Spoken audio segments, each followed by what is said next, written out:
Olá, seja muito bem-vindo. Tá começando mais um podcast da Rural Clima e hoje a gente vai falar de um tema crucial para a safra 2024-2025, como o clima deve influenciar na incidência de pragas e doenças. A gente tem a previsão de uma primavera e de um verão muito chuvosos. E hoje, para fazer um panorama de todo esse cenário aqui, temos o fundador da Rural Clima, Marco Antônio dos Santos, Olá. a meteorologista Bruna Peron e o nosso convidado especial, Ivan Pedro. Seja muito bem-vindo. Ivan, que é pesquisador da Proteplan. Muito obrigado por estar aqui com a gente hoje, nos ajudando a interpretar todo esse cenário. Eu que agradeço a oportunidade de estar aqui. Obrigado, Marco Antônio. Obrigado, Marcelo. Obrigado, Rural Clima. Parabéns por essa ação que traz muita informação para o agricultor em tempo real. E a expectativa aqui hoje é poder contribuir em termos de informações, técnicas, percepções, não só do Mato Grosso, mas do Brasil, num cenário de muita preocupação, né, do agricultor na tomada de decisão, e o fator manejo de doenças por si só traz um impacto relevante no negócio dele. Então a gente vem com essa proposta de, junto com a Rural Clima, poder contribuir nessas ações. E a gente sabe quanto ter informação e saber usar a informação é crucial para boa produtividade nesse momento tão competitivo do agro brasileiro, né? Daqui a pouco eu vou dar o seu currículo um pouco mais extenso, mas antes eu queria te pedir licença para perguntar ao Marco e também à Bruna qual é o panorama, o que a gente pode esperar dessas próximas duas estações. Olha, Marcelo e todos que estão nos assistindo, há previsão de muitas chuvas, né, Bruna? As chuvas chegaram um pouquinho mais tarde esse ano, como a gente já vinha comentando isso a longa data. Há alguns meses, né? A gente já vinha comentando então, que era para ter calma, que esse começo ia ser complicado, mas que as chuvas viriam. E ela chegou, realmente, chegou um pouquinho mais tarde, isso até por conta desse oceano um pouquinho mais frio. Isso fez com que as chuvas retardassem o seu início, ocorrendo só agora em meados de outubro, porém elas chegaram agora para valer. Então agora há uma tendência, Marcelo, de que tenhamos chuvas mais frequentes em todas as regiões do Brasil, até mesmo no sul. Apesar da região do Mato Piba, ali tem um pouquinho ainda, um pouco mais, né? Mas lá para primeira quinzena de novembro, a tendência também é que a hora que começar a chover, comece a chover para valer, né? E aí não tenhamos mais aqueles buracos sem chuvas, como nos aconteceu ano passado, né? Se vocês se recordarem, o ano passado, né, Ivan, choveu e não chegou a chuva, até chegou em algumas regiões ali, em agosto já choveu bem, mas não chovia, né? Porque as chuvas chegaram, mas não se mantiveram. Teve um hiato, né? Um hiato gigantesco, com temperaturas muito elevadas. Esse ano as temperaturas ainda estão altas? Sim, estão altas. Mas, diferentemente, agora a tendência de chuvas mais frequentes, mais regulares, e o plantio, de fato, começou em todo o Brasil, né? Tá seguindo ali o plantio sem, assim, né, agora, maiores problemas, né, quem conseguiu esperar, segurar a ansiedade, né, tá soltando o plantio, mas até chegar a esse ponto, o pessoal ainda sofreu um pouco aí com o atraso das Mas chuvas. A tendência é de muita chuva. E outro ponto de atenção é com o verão, né, principalmente essa região mais central e norte do Brasil, a chamada que a gente chama de Cerrado, né, e aí inclui também um pouco do São Paulo, Minas Gerais, a tendência é de muita chuva. A gente tem um verão muito úmido.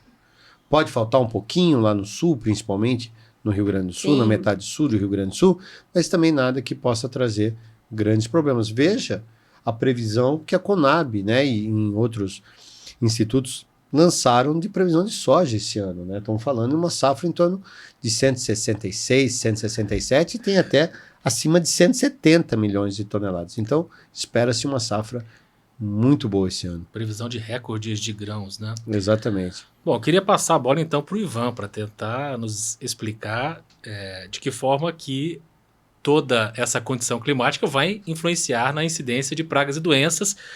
E não tem pessoa melhor para falar sobre isso, porque o Ivan é engenheiro agrônomo, especialista em proteção de plantas, tem MBA em fitossanidade, fitopatologista e pesquisador da Proteplan. Com todo esse currículo, Ivan, o que você tem a nos dizer?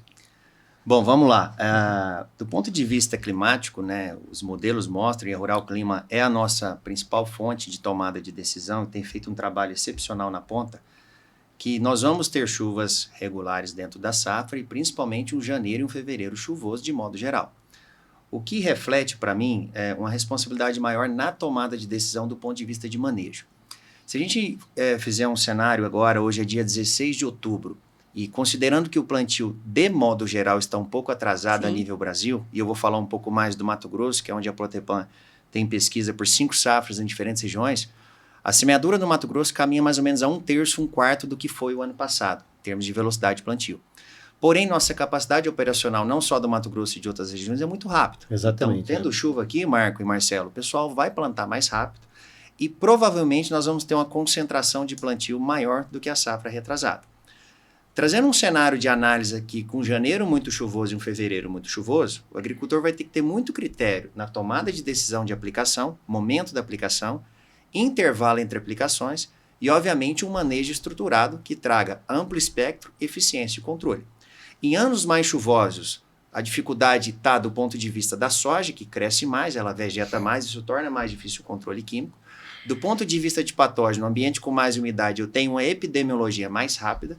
E do ponto de vista de controle químico, tem 2 desafios: estruturar o melhor manejo e o residual de controle pode ser afetado por uma frequência de chuvas maiores. Então, um ano como esse, para mim, tem uma grande reflexão. O agricultor vai ter que ser criterioso na escolha dos produtos, na definição dos manejos e principalmente no processo de aplicação, que envolve tanto a tecnologia quanto o intervalo e o momento da cultura. Isso me faz lembrar muito 2 safras atrás no Brasil, em diferentes regiões, onde nós começamos um plantio um pouco mais lento no começo, tivemos chuvas mais regulares e foram anos com maiores epidemias de doenças. Então, os modelos mostram que, num cenário como esse, o agricultor precisa preservar a margem, o preço da commodity não está tão atrativo, a gente não pode errar. Então, a primeira reflexão que eu trago aqui para o podcast é que nós vamos ter um ano, Marcão, com o cinto mais ajustado do ponto de vista de manejo fitossanitário. Só uma pergunta, Ivan. Eu sei que você roda o Brasil inteiro também, né? O foco da Proteplan é o Mato Grosso, mas vocês não ficam só no Mato Grosso. Isso que é o legal da Proteplan. Eu conheço a Proteplan desde do primeiro, né, tijolinho que ela montou. Isso que é muito legal. Por isso que eu convidei você, porque você conhece todos os ambientes produtivos. E a gente vê, andando aí e conversando, que muita gente, por conta desse custo, né, mais elevado, a rentabilidade do produtor mais baixa, eu vi que muita gente, eu vou falar no jargão, comprou meia dose de alguns produtos. O que você está vendo no campo? Isso é uma verdade? Não é? Como que você está vendo a preocupação do produtor? Marco, talvez a grande reflexão que eu trago para o momento é que a memória curta, muitas das vezes, ou o retrovisor curto que foi a última safra, pode induzir o agricultor, talvez, a investir menos ou não ter tanta necessidade de proteção no caso de fungicidas. Porque a safra passada, de fato, o agricultor sobrou com produto no barracão. Exatamente. Né? A soja perdeu por outros fatores, por seca, por falta de água, por desenvolvimentos agronômicos aí que não aconteceram. A minha reflexão, talvez, para esse ano, isso pode acontecer em algum momento, tá? Mas eu acho que não é a maioria, porque hoje nós temos um agricultor que ele é empresário, ele tem alguém que toma decisão por ele tem boas consultorias que assessoram, e a gente sabe que o caminho da meia dose, muitas das vezes, não é um caminho que vai trazer segurança para ele. Pelo contrário. Né? Exatamente. O ponto de vista, talvez, de reflexão, seria o nível de investimento no ano como esse, onde a commodity não está tão atrativa, ele vem de um ano muito ruim em termos de margem, e talvez ele vai fazer cortes do ponto de vista de uso de produtos interessantes ou número de aplicações que possa comprometer o seu negócio. Então, a minha análise muito simples é o seguinte: o que está planejado, execute com eficiência. E se tem um item dentro do manejo fitossanitário que é sensível a gente flexibilizar, é o manejo de doenças, pensando não só em produtos fungicidas, mas também produtos de ação de indução de resistência, produtos biológicos dentro do contexto. Tá? Então, eu diria que é um ano mais criterioso, é um ano que realmente ele tem que conhecer os custos no detalhe, mas o manejo fitossanitário para nós não muda em nada. Pelo contrário, ele só traz uma reflexão de uma responsabilidade a mais. Eu acho, por isso que eu joguei isso em pauta aqui na mesa, porque eu tô vendo muita gente fazer a economia que a gente chama de economia porca, né? Economia ruim, porque tá economizando onde não deve. né, que é no tratamento. E num ano como esse, né, Bruno, onde a gente tem a previsão de uma laninha fraca, que você vai poder falar melhor, e de chuvas muito excessivas, a pressão de doenças esse ano é enorme. E o ano passado já tivemos uma pressão muito grande para doenças, só que ela veio tarde. Uhum. Né? Muitas vezes veio bem no finalzinho do ciclo. Então é um ano que me preocupa muito, sim, esse fator doenças, que o produtor pode perder a sua margem por conta de um tratamento talvez não tão adequado. Sem dúvida, Marco.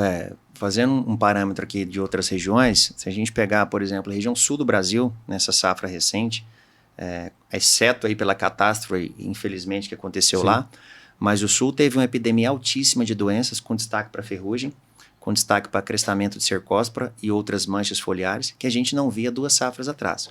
Muito disso pautado por condições climáticas que favoreceram e pela agressividade do inóculo local que a gente tem lá para aquela região.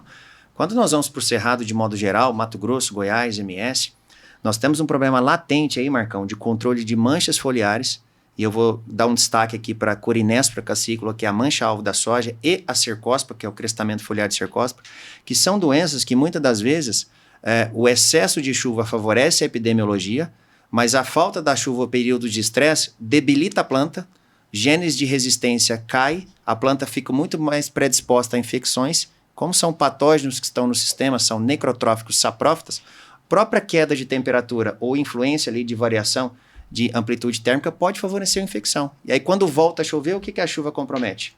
Ou ela favorece? A evolução mais rápida. Uhum. Então, mesmo em ambientes desfavoráveis, nós estamos lutando com a complexidade de alguns patossistemas que a gente chama que têm uma habilidade de infectar em condições como essas.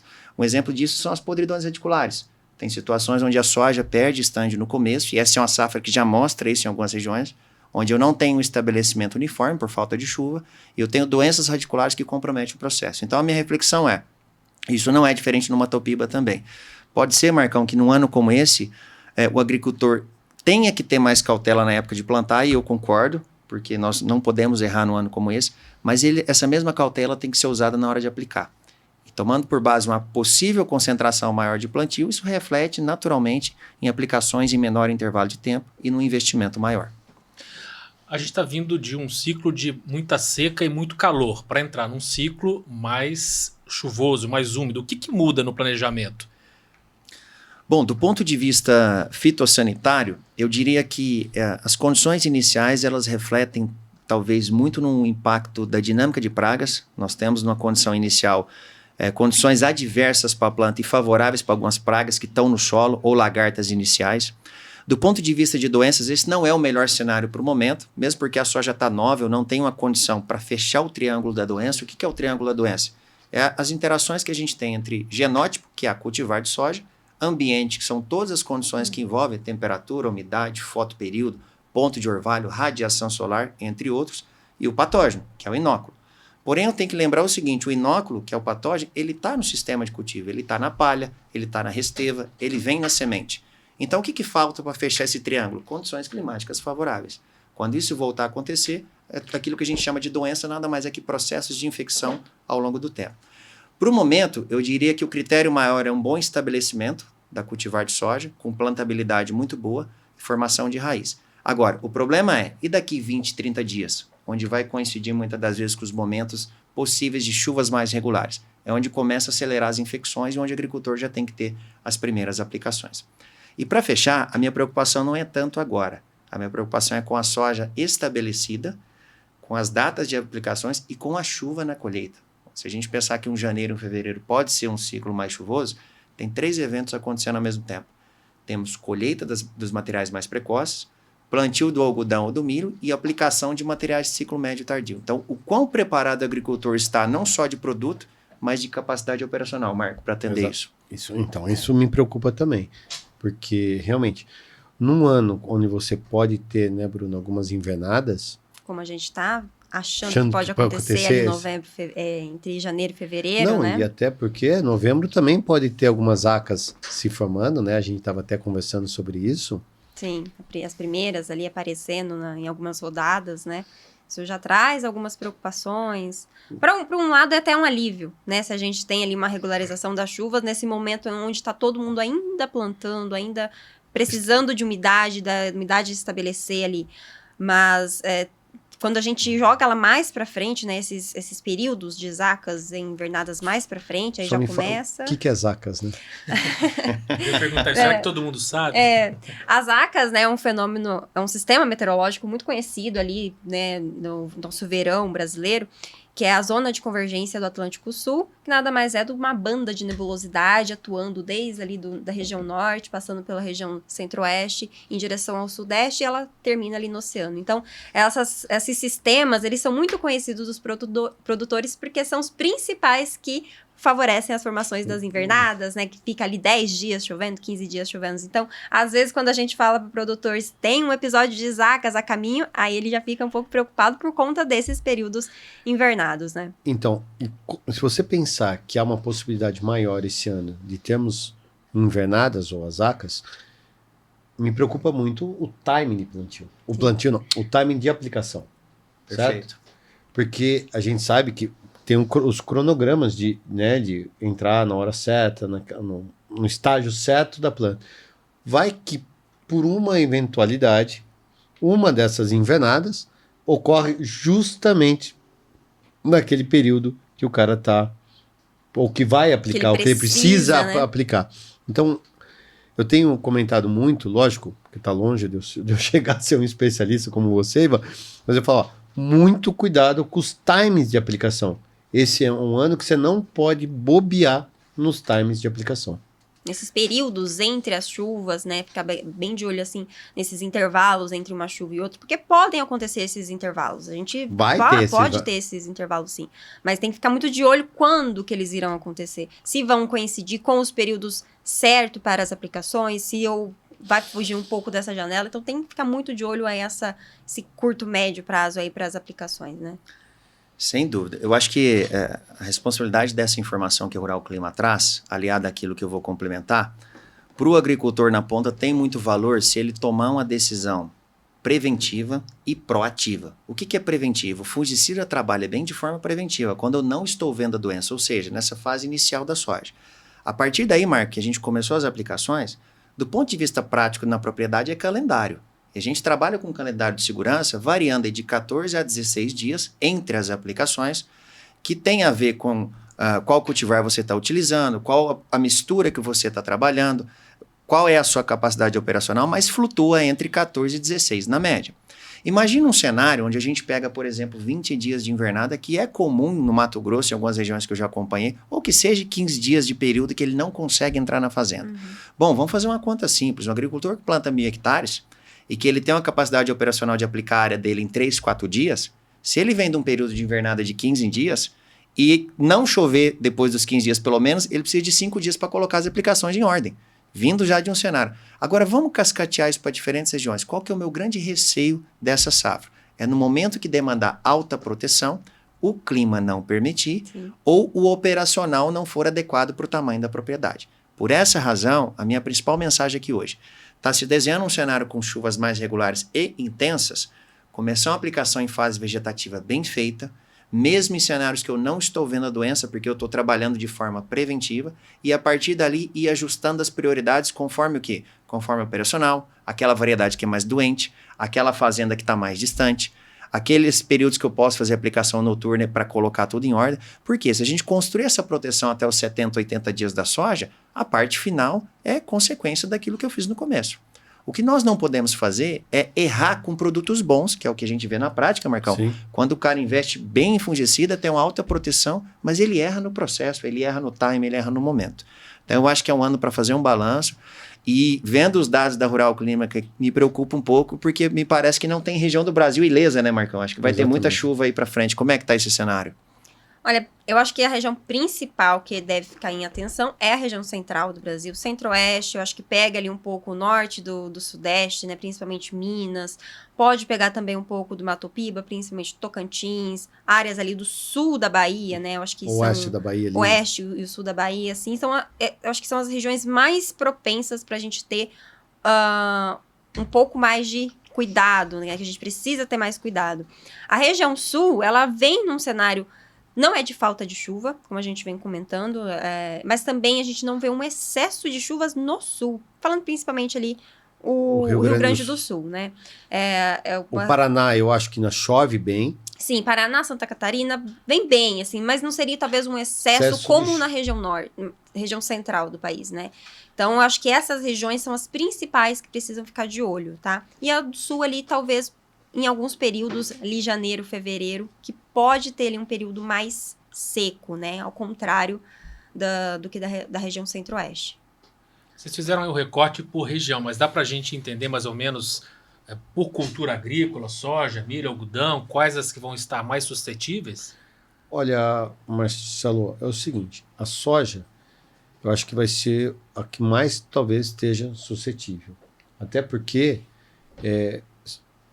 a grande preocupação, e aí o Ivan pode me ajudar um pouco, é que com esse atraso no plantio da soja, a gente vai ver muita migração do algodão safrinha para o algodão safra no Brasil. Ou seja, o produtor que planta a soja ali em setembro para colher no final de dezembro, início de janeiro, ele está sem calendário para plantar, porque nós já estamos em meados de outubro e ele não plantou nada ainda. Então, o que ele vai fazer? Ele vai deixar de plantar a soja, aí ele planta qualquer adubo, um milheto, qualquer outra coisa, e em dezembro ele vem com o algodão.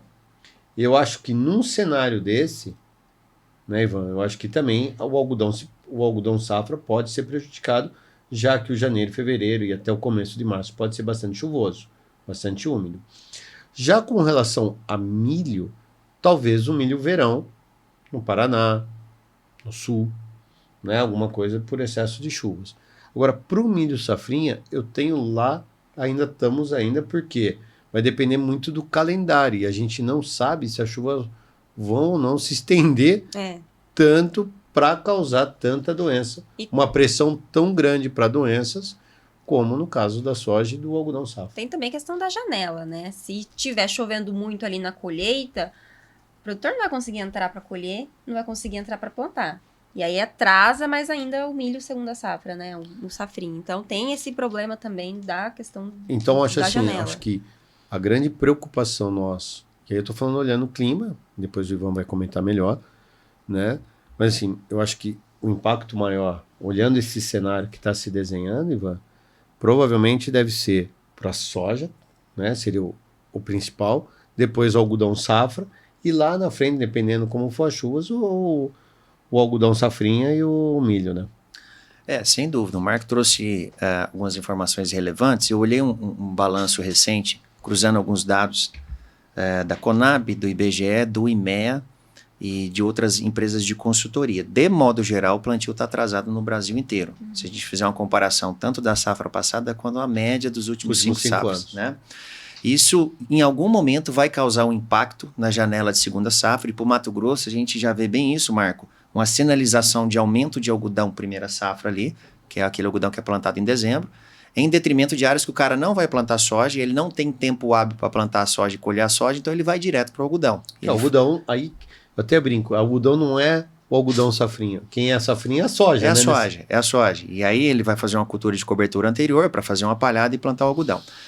O cenário do milho é bem o que o Marco falou, e talvez em algum momento o milho safrinha do Mato Grosso e de outras regiões, se essas chuvas se estenderem por mais tempo, pode até se beneficiar desse excesso de chuva ou regularidade de chuva. Agora, eu queria deixar um ponto claro aqui, para a gente não passar uma mensagem que chuva é ruim, né, Marco? Não, pelo contrário. Né? Eu estou trazendo uma reflexão que num ano como esse, mais chuvoso, para o cara que vai investir bem, de forma certa, e vai ser uma postura preventiva e proativa, esse cara tem a chance de ter altos potenciais produtivos, né? E nós temos que trazer uma reflexão seguinte. Muitas das vezes, a minha grande preocupação em termos de potencial nem é o excesso de chuva, é a falta de luminosidade, especialmente nos meses de novembro e dezembro. É uma pergunta que eu deixo para Rural Clima, na visão de vocês, porque se a gente analisar esse cenário do Mato Grosso ou de outras regiões do Brasil, em anos de altas produtividades, geralmente são anos com chuvas boas, não tão acima da média, mas são anos com muita taxa de radiação fotossintética, muita luz em novembro e dezembro. Se a gente continuar num cenário como esse, muito calor, quente, chovendo à noite ou chuvas dentro da semana, é um cenário lindo para alta produtividade. O que pode ser ruim no caso do algodão é baixa luminosidade com excesso de chuva. Aí nós temos um cenário crítico, especialmente para a segunda safra. Como nós estamos fazendo uma reflexão do ponto de vista de doenças, a estratégia que eu deixo aqui é o seguinte: na minha visão, o agricultor precisa investir, e talvez muito mais do que na safra passada, porque a gente veio de uma safra que o problema foi seca, e o agricultor precisa cumprir as estratégias de calendário muito bem feitas, para não ser pego de surpresa nesses períodos de invernados e não ter uma proteção adequada anterior às aplicações.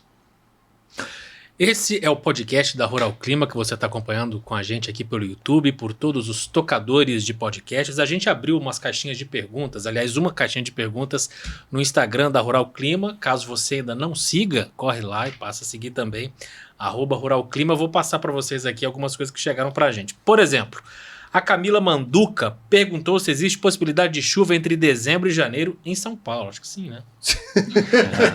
Muita chuva, né, Sim, cara? sim. Sim, eu acho que vai ser muito difícil ter longos períodos de estiagem em São Paulo, né? Pelo Principalmente, contrário. eu acho que dezembro, a gente tem ali condições para chuvas mais regulares, mais frequentes. Eu acho que para São Paulo, tem invernadas, o risco é um pouco mais baixo do que a região central, né? Porque São Paulo fica muito nessa região de transição, né? Entre o sul e o norte, né? Exato. Então, às vezes, as áreas um pouco mais ao norte de São Paulo pode pegar alguns dias um pouco mais invernados, ao contrário do que o centro-sul. Então, eu acho que para São Paulo, o risco para invernadas, eu acho que é baixo. Mas são chuvas frequentes, tá? A gente tem os intervalos entre as chuvas, mas chuvas mais regulares. E isso, assim, agora eu vou jogar a pergunta, Marcelo. Porque imagina o seguinte, você tem um ambiente úmido, que não é invernado, com a amplitude térmica, né, Bruno? Sim. A gente vai ver muita amplitude térmica. Uhum. Quando as frentes frias passarem, as temperaturas caem. Nesses intervalos, temperaturas altas. Você imagina a pressão que vai ser para doenças. Sim. É um prato cheio, né? Esse é um prato cheio. Se a gente imaginar aí temperaturas noturnas oscilando aí entre 22 e 25, 27 graus, que é comum nessas amplitudes, vindo de picos de temperatura acima de 30, oscilando o marco entre intervalos de chuva e calor, nós temos um prato cheio para uma epidemiologia de modo geral, seja manchas, seja ferrugens, Exato. seja biotróficos, seja necrotróficos. E aí, nesse cenário, nós temos um desafio grande pela frente aí, que é não errar na estratégia. E aí eu estou falando a nível de Brasil. Logicamente, dá para a gente segmentar por região. O sul do Brasil tem muito problema com ferrugem, tem histórico com oídio. Em algum momento as manchas são problemas. Quando a gente vai para o Cerrado, anos como esse tendem a ser anos mais difíceis do ponto de vista de qualidade de grão da soja. Porque eu tenho evolução maior de antracnose, eu tenho o histórico da podridão de grãos, que é um problema sério lá para o Mato Grosso, e a gente tem um risco maior de ferrugem. Quando eu venho para Triângulo Mineiro, MS e Matopiba de modo geral, antracnose e manchas foliares dominam a cena. Então, o cenário que o Marco trouxe é exatamente o cenário que pode acontecer, e aquele agricultor que estiver mais preparado, ele vai conseguir enfrentar com menos perdas. Tempestade perfeita. Mas fungo vai ser... as doenças fúngicas são as que mais vão preocupar. Hoje, do ponto de vista de patossistema, nós temos os fungos, algumas doenças de ordem bacteriana também, que em anos como esses são favorecidas por períodos de temperatura quente, amenas e muita umidade, e essas são as principais, né? E doenças radiculares. Nós temos aqueles solos que, sob condições de alta umidade, o solo pouco drenado em encharcamento, muitas das vezes eu tenho sérios problemas com doenças radiculares, problemas com dumping off, problemas com outros patógenos, por exemplo, fusário, risoctone, mela e outros mais. Então, eu diria que é um ano de ajuste fino para a estratégia para o agricultor não dar espaço aí para falhas dentro da programação. Vamos seguir com algumas perguntas aqui das pessoas que mandaram para a gente pelo Instagram, @RuralClima. Já começa a seguir a gente já, se já não é seguidor. O Edson Vieira está com a mesma preocupação para a região de São Paulo em relação à estiagem. Para esse ano, eu acho que o cenário para estiagem não é favorável. Tá? Mas assim, lembrar, né? Só colocar bem claro, né, Bruno? Estiagem, quando a gente fala estiagem, é acima de 15 dias sem chuva. 20 dias. Isso. Né? Então, E esse ano, para esse ano, esse cenário a gente não vê tão favorável, né? A gente, claro que vai ter os intervalos, uma semana entre uma frente fria e outra, 10 dias ali entre uma chuva e outra. Agora, algo mais prolongado do que isso, acima de 15, 20 dias, né? Eu acho muito difícil, eu acho que de São Paulo para cima, quando a gente fala São Paulo, Minas, Sudeste, Centro-Oeste. E aqui a gente está falando de primavera e verão. Isso. Correto? Estamos nem pensando ainda no outono. Não, deixa um problema de cada vez. Deixa para outros podcasts. Mas, inclusive, mais para o final da primavera entrando no verão, né?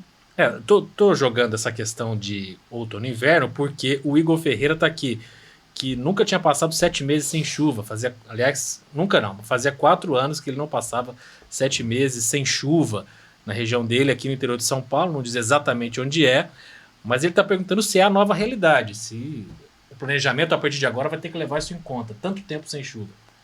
Olha, Sim. Lógico que a gente pode pegar o ano de 25, ser mais úmido, mas com relação a essa tendência, acho que é mais os próximos anos, a tendência pode ser que a gente tenha mais uma repetição maiores de chuvas torrenciais, como aconteceu esse ano no sul, períodos mais secos, como aconteceu na região centro-norte do Brasil, temperaturas mais elevadas. Nós estamos passando por uma mudança no padrão climático, isso é fato. Sim. E esses eventos os extremos, né? Tanto úmido quanto seco, né? Os opostos. Só lembrando que em 2022, porque todo mundo pensava, vai ser muito mais quente, então não vai ter mais geada assim. Mas em 2022, geou no algodão do Mato Grosso. Marcelo, eu trabalho, né, há 20 anos com clima. E muitos deles com geada. E nenhuma, em sã consciência, eu imaginava um dia relatar uma geada no Mato Grosso. Para mim, Mato Grosso é quente, certo? Tem dias frios? Tem, vai acontecer alguns dias frios. Mas geada? Temperaturas abaixo de 2 graus? Tipo, 0 graus em plena sudeste do Mato Grosso, para nós era inviável isso. Nunca ia ver. E vimos em 2022. Então, esses eventos extremos vão se repetir mais vezes. Então, pode ser que um ano passe ileso, 24, 25 seja um ano tranquilo, mas será que 26 vai ser assim? Será que 27 vai ser assim? Então, acho que a preocupação do Igor vai muito pertinente, até porque a gente está vendo isso. Né? Exato. Ele não é só a estiagem, né? São os eventos de frio no inverno, os eventos de ondas de calor, né? Que a gente vê ali na primavera. A gente teve ali todos esses últimos meses com ondas de calor todo mês. Todo mês que já existiam, mas estão mais frequentes. Exato, sim. Elas sempre tendem a se tornar mais frequentes. Sim. Só fazendo um comentário nesse ponto aí, e eu ouço bastante o Marco trazer essa reflexão de eventos extremos, e um ponto importante que eu vejo é cada vez mais a decisão nossa, da porteira para dentro, ela está muito integrada, né? Nós estamos falando aqui de clima hoje, do ponto de vista de sucesso da lavoura e atenção para patógenos, por exemplo, e quando a gente pensa hoje a grande vertente do futuro, e eu trabalho com pesquisa, a gente está vendo esse investimento aí grande das empresas buscando sustentabilidade, buscando inovações e buscando desenvolver genética e produtos que tenham ou que se sobressaem perante eventos adversos. Então, a gente tem grandes investimentos, por exemplo, para genes, para estresse, grandes investimentos para genes que estimulam raiz, produtos mais seletivos, e é um pouco disso que a gente tem que olhar para anos como esse, porque o clima ele é um direcionador da estratégia. Sim. Agora, quando a safra está plantada, nós temos a responsabilidade de executar a estratégia. Muitas das vezes não está no nosso controle, né, Marco? Nem você, nem nós. E muitas das vezes é o capricho e o momento certo. Eu gosto muito de antecipar as tendências.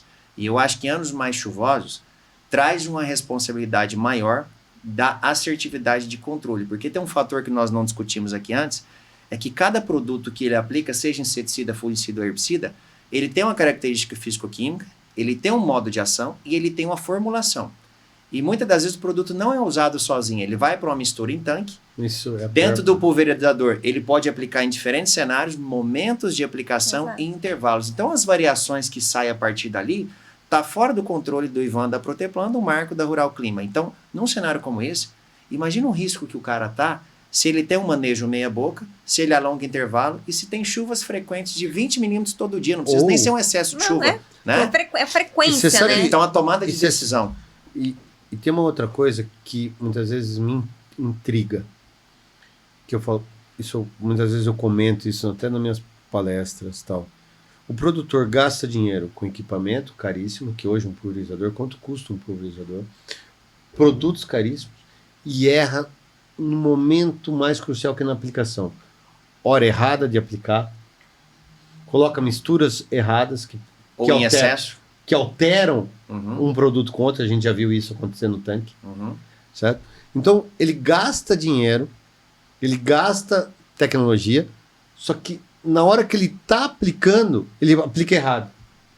Ou com vento, com temperaturas altas. E aí ele culpa o clima, ele culpa o produto, mas ele não vê o que ele está fazendo. Então, isso eu acho chama manejo. É o capricho na hora de fazer. Não adianta você ter o melhor equipamento, o melhor produto, se na hora da aplicação você não tomar o seu cuidado, certo? Sem dúvida, Marco. Essa reflexão é muito boa e por isso que eu acho que as ações integradas, hoje o foco aqui é doenças e clima, mas no final do dia, a partir do momento que o cara planta a soja até ele colhe, tem vários eventos acontecendo de forma simultânea. E aí a estratégia bem feita com capricho tem tido mais sucesso perante os desafios que a safra nos traz. Ivan, eu fico com uma curiosidade. Como é que toda essa mudança, que muitas vezes nos surpreende, né, o imponderável do clima, que surpreende até quem é especialista em clima, entra na conta do planejamento para controle de pragas e doenças, né? Como é que essa corrida para se adaptar a esse novo normal que a gente está vivendo? Bom, no caso da área que eu trabalho, que é fitopatologia, a gente teve primeiro uma mudança grande no cenário das cultivares do Brasil, seja soja, seja híbridos de milho ou variedades de algodão. As variedades hoje são muito mais produtivas, produzem muito mais, o melhoramento trabalhou para isso. De modo geral, num ciclo mais curto, ou seja, a genética hoje é precoce e ciclo médio, e muito mais suscetíveis às doenças, porque nós não conseguimos colocar produtividade alta com defensividade alta. Então, a rigor, o agricultor precisa ter uma proteção hoje mais efetiva, seja com o número de aplicações de fungicidas, seja com o uso de multissítios, seja com a adição de biológicos ou indutores de resistência. E a minha conta é o seguinte, depende da cultivar, depende do nível de investimento que ela precisa. Eu vou dar um exemplo. O cultivar mais plantado hoje do Mato Grosso e do Brasil em diferentes regiões chama Olimpo, a cultivar. No Mato Grosso tem mais de 30%. Ela é uma variedade que o ciclo pede 5 aplicações bem posicionadas. Então, se eu tenho essa informação, no planejamento eu preciso planejar 5. Uma coisa é planejar, outra coisa é executar. O ano passado, quem planejou as 5, muitas das vezes não executou as 4 ou as 5, porque o clima não permitiu. Estava ruim para a soja, estava ruim para a doença. Agora, eu não posso começar uma safra, no caso da Olimpo, com 3 aplicações, esperando uma expectativa alta de controle. Contando com a sorte. Exatamente. Então, assim, hoje, esse nível de investimento, e o agricultor tem essa informação de diferentes fontes confiáveis, ele precisa ser ajustado por variedade, por segmentação de cultivo e por região do Brasil. Eu vou dar um exemplo que aconteceu com o Rio Grande esse ano. Agricultores que tinham cultivares de ciclo médio, num cenário de ferrugem, ele não faz aplicações a cada 14 dias, ele faz a cada 7. Então, para cobrir um ciclo onde eu tenho ferrugem, já não são 5 aplicações, pode ser 7, pode ser 8. Então, esse ajuste fino eu tenho que considerar a região, a genética, o risco, a época de semeadura. A gente parte de um princípio que a média das cultivares do Brasil está entre 4 e 5 aplicações. A partir daí, o ajuste fino vai ser em função de cada cenário. Agora, tem regiões, Marco, que a gente roda, que o agricultor ainda está no modelo mental de 2 aplicações, de 2,5, ainda com nível de investimento baixo. Então, essa reflexão a gente tem que trazer para a mesa, porque a margem hoje ela é estreita, mas as cultivares produzem mais. E o que garante mais margem é melhor proteção de modo geral, aliado a um clima favorável.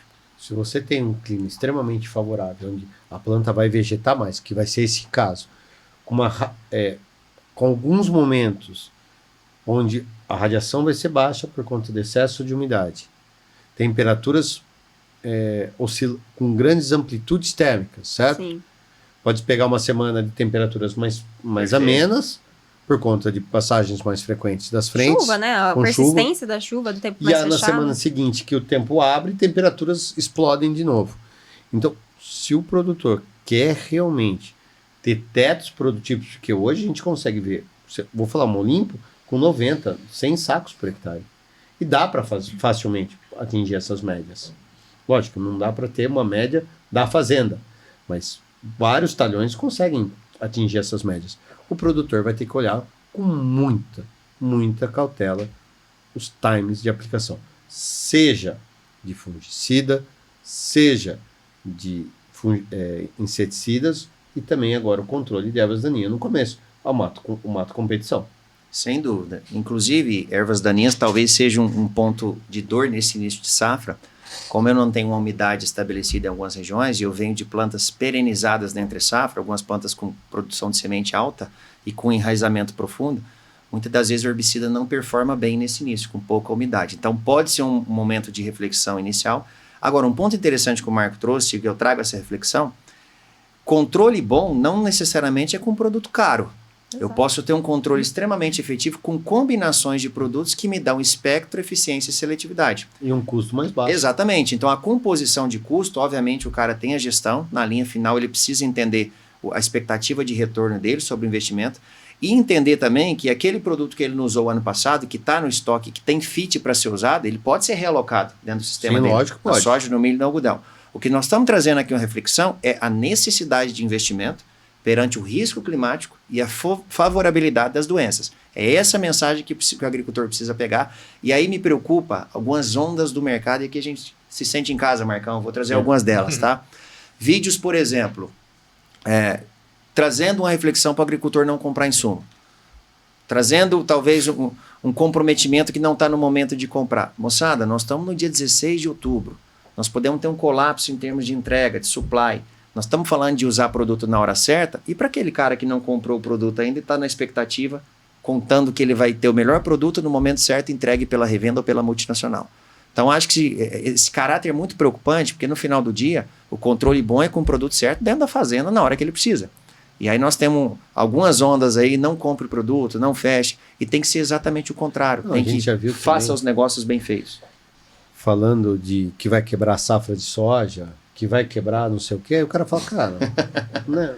Aí, vai secar o sul. Quantas vezes a gente ouviu falar que era laninha, vai secar o sul? Aí Pois aí o produtor fala, para que eu vou usar produto se vai secar aqui para mim? Eu não vou ter aonde aplicar, já que minha Exatamente. soja não vai nem nascer porque Entendeu? não vai chover. Então, assim, existem algumas, e eu concordo, porque eu brinco muito internamente aqui com a minha equipe, né, Bruno? A gente fala muito isso, e a gente também comenta isso, né, Ivan? Que muitas vezes a gente não é mais agrometeorologista ou fitopatologista, a gente é apenas bombeiro, né? Porque fica apagando incêndio dessas mensagens que ficam circulando aí nas redes sociais, nos grupos de WhatsApp, e o cara fica ali, para que eu vou usar se estão falando, tal pessoa está falando para não usar? Então, muito cuidado com o que você ouve, muito cuidado com o que você recebe de informação. E como você espalha essa informação. E como você espalha isso, né? Isso acho que foi Sem um dúvida. ponto muito legal que você trouxe, mano.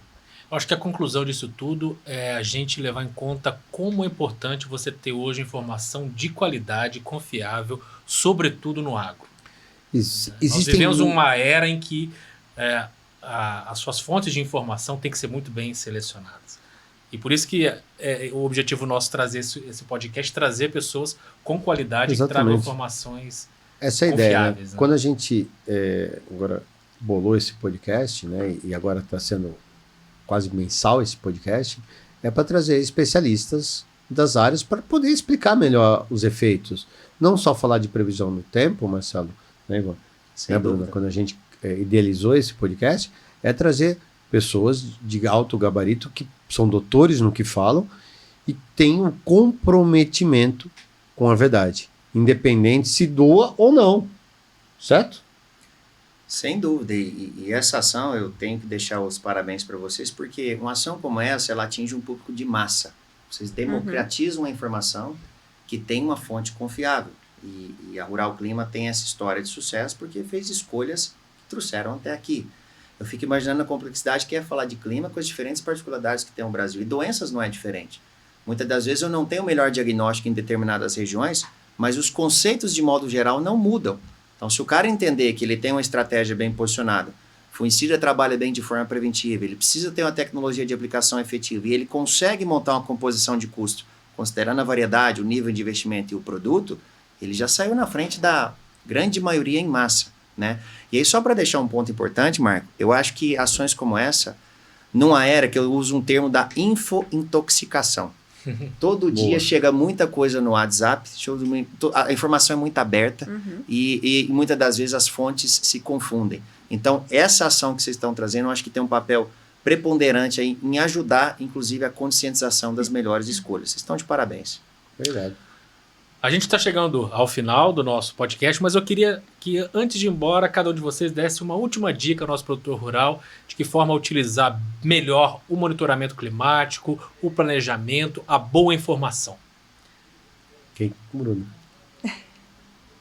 Eu acredito que para a parte do clima, né, quando a gente entra na parte do clima, o principal não é só ele ver lá no celularzinho dele, vai chover amanhã.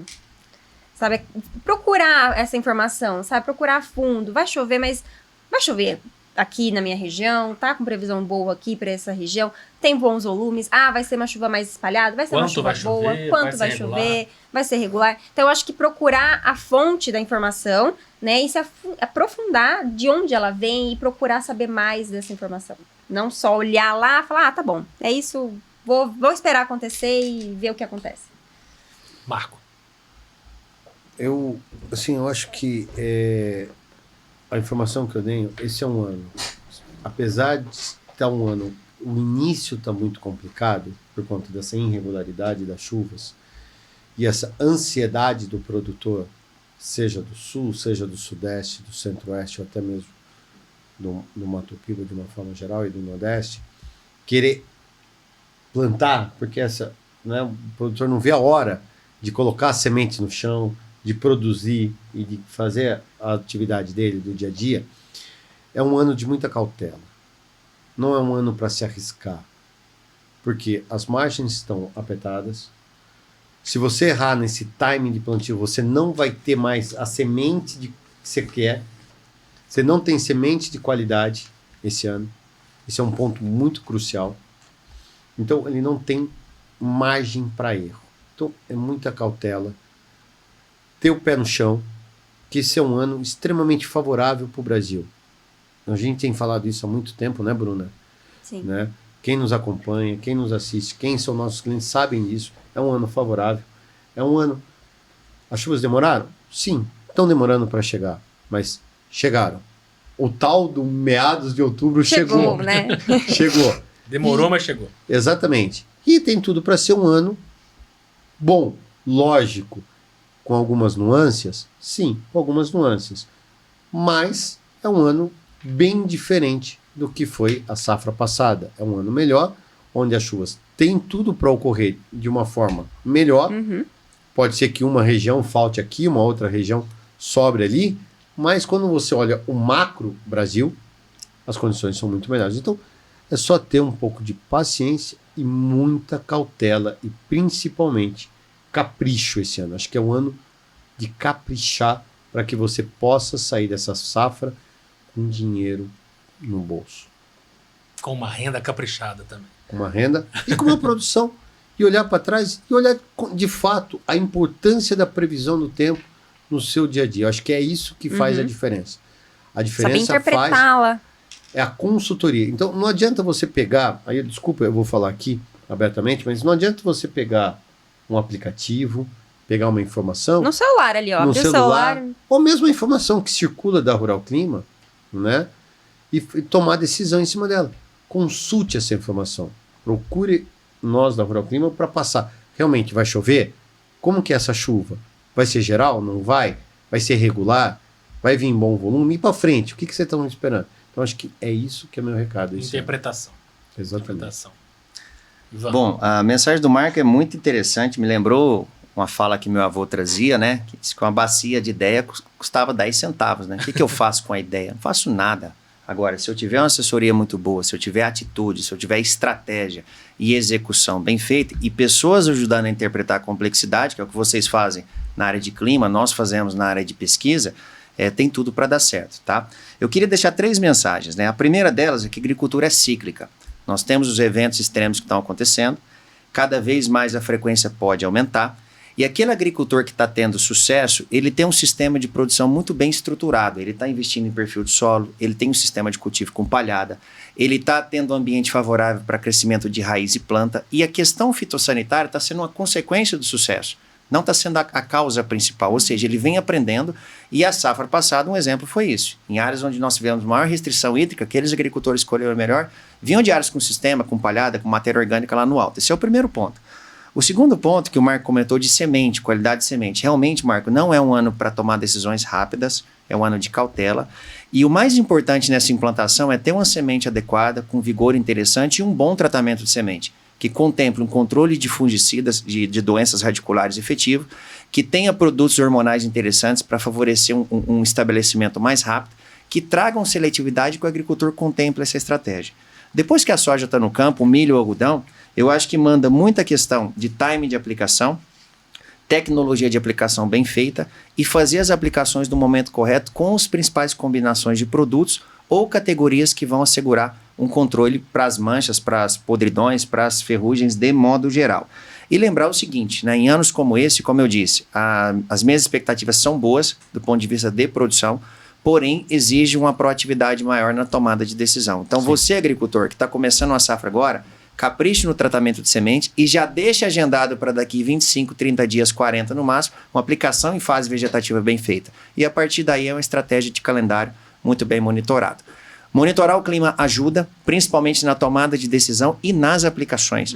E uma das decisões que a gente toma muito, Marco, a gente conversa muito, é em horário de aplicação, é em momento de aplicação, aonde eu vou priorizar, se eu não posso errar. E isso no dia a dia vocês fazem com excelência. E eu recomendo os agricultores que estão nos ouvindo a ter essa tomada de decisão com base na questão climática. Agradecer por estar aqui com vocês e deixar a Proteplan à disposição, não só da Rural Clima, como dos colegas que estão nos assistindo. Nossa, só agradecer, né, o Ivan. O Ivan é um exímio, eu conheci, desculpa Ivan, mas eu conheci você, né, iniciando a sua fase, e ver onde você chegou agora, isso só me enche de orgulho, né, porque eu vi você crescendo profissionalmente, tá? E você tá nessa cadeira aqui, né, falando com uma propriedade que tá, isso é muito legal e realmente, para todos aqueles que querem realmente, que estão nos assistindo, que estão nos ouvindo, e que querem entender melhor os times de aplicação, o que aplica, cara, procure a Proteplan. Pode procurar, que os profissionais que estão ali são de excelência. Podem existir iguais, melhores jamais. Muito bem. Ivan Pedro, muito obrigado pela participação aqui hoje. Marco Antônio dos Santos, agrometeorologista. Bruna Peron, foi um prazer estar com vocês mais uma vez. Eu agradeço você, né, Marcelo, por estar aqui mais uma vez. É uma aula que eu tenho aqui cada vez que venho. Então, eu que tenho a agradecer, realmente. E acho que é uma sinalização muito importante sobre informação, boa comunicação para o produtor rural. Então, é uma honra estar aqui. Obrigado, viu? Obrigado a você. Esse foi mais um podcast Rural Clima. Não deixe de se inscrever no nosso canal no YouTube, favoritar o nosso podcast e, claro, visitar o ruralclima.com.br. Até a próxima!